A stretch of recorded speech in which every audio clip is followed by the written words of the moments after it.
All right, in this explainer, we're going to trace the 40-year story of the Palestinian national movement. It's a journey that really kicks off after 1948, catches fire with armed revolution, and then takes this huge turn toward diplomacy. It's a fascinating story about how a cause gets defined, lost, and then completely redefined. But to really get this movement, you first have to understand the event that lit the fuse, the Nakba. It's a term that was first really framed by the scholar Konstantin Zaryak, and it means so much more than just a military loss. We're talking about the complete collapse of a society, the mass displacement that created a whole generation of refugees, and this deep, powerful drive to get back a lost homeland. So here's how we're going to break this down. First, we'll dig into the ideological roots of the movement. Then we'll look at the rise of armed resistance. We'll see how one single war completely changed the game, follow the movement into a long and pretty painful exile, and finally, we'll explore that massive pivot from fighting to talking. Okay, so where did this all really start? Well, in the 1950s, a uniquely Palestinian nationalism started to take shape. It was born directly out of the trauma of the Nakba, but it had let's say, a complicated relationship with the bigger idea of Arab nationalism that was sweeping the Middle East at the time. In this distinction, it's absolutely crucial. While they were part of the bigger Arab world, Palestinian nationalism had this laser focus, the liberation of Palestine. Now, that's not the same thing as the pan-Arab dream of leaders like Egypt's Gamal Abdel Nasser, who was talking about one single unified Arab nation. For Palestinians, the cause was specific, it was urgent, and it was born from the loss of their own land. So, by the late 50s and early 60s, you have this Nakba generation, the people who'd actually lived through the 1948 displacement, and they were getting pretty fed up. They felt that waiting around for Arab leaders to save them was just a failed strategy. If Palestine was going to be liberated, they decided Palestinians were going to have to be the ones to do it. And that conviction led to new groups popping up. The two that became the most influential were Fatah, founded by Yasser Arafat, and the Popular Front for the Liberation of Palestine, the PFLP. Fatah was all about nationalism. Its goal was liberating Palestine, full stop. The PFLP, though, was Marxist-Leninist. They saw freeing Palestine as just one piece of a much larger global fight against Israel, but also against what they called reactionary Arab states and Western influence. So you've got these two very different paths emerging. One fighting for a nation, the other fighting for a worldwide revolution. This quote from an early Fatah document, it just says it all, doesn't it? It shows you that for them, armed struggle wasn't just a military plan. It was about psychology. It was a way to take back the dignity and the control they felt they'd lost in the Nakba, especially after feeling let down by Arab leaders and basically ignored by the rest of the world. So it's right in the middle of all this that Arab leaders, especially Nasser, pushed for the creation of the Palestine Liberation Organization, the PLO, in 1964. Now here's the twist. At first, it was designed to be a top-down organization, a way to contain and control Palestinian activism, not to unleash it. But as we're about to see, that was going to change in a big way. And then, everything changed. The year 1967 was like an earthquake for the entire region.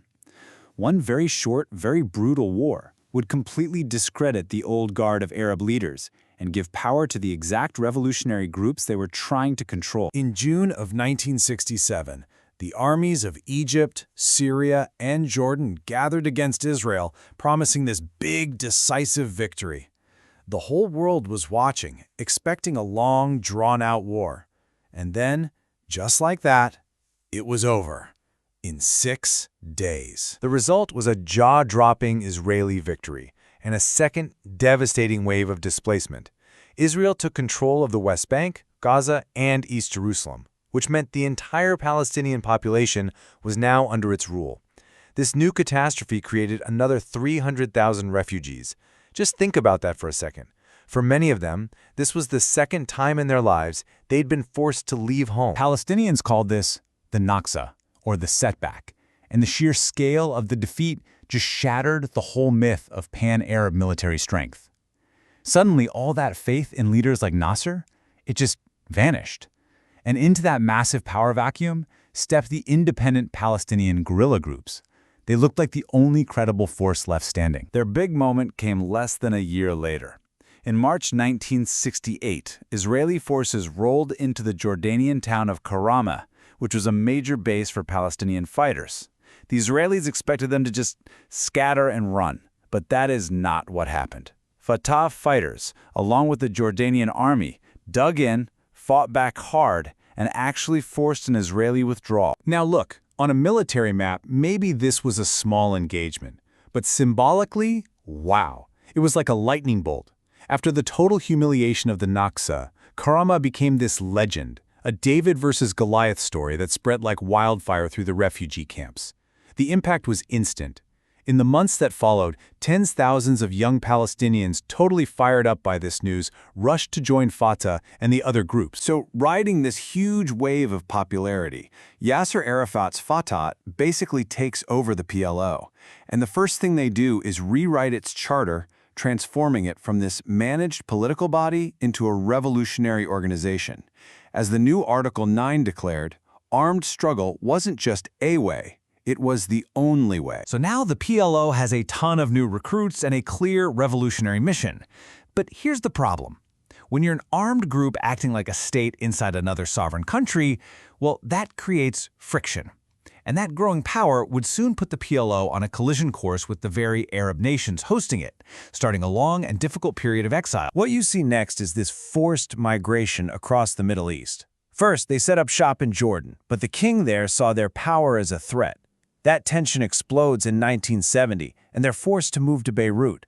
They spend about a decade there before an Israeli invasion in 1982 forces them out again, this time all the way to Tunis in North Africa. And that conflict in Jordan, which became known as Black September, it was a really brutal turning point.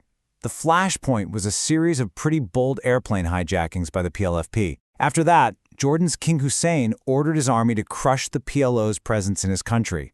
The fighting was intense, thousands were killed, and it ended with the PLO being kicked out of Jordan.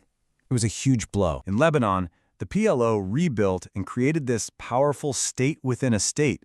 I mean, they were running their own schools, their own hospitals, their own military bases.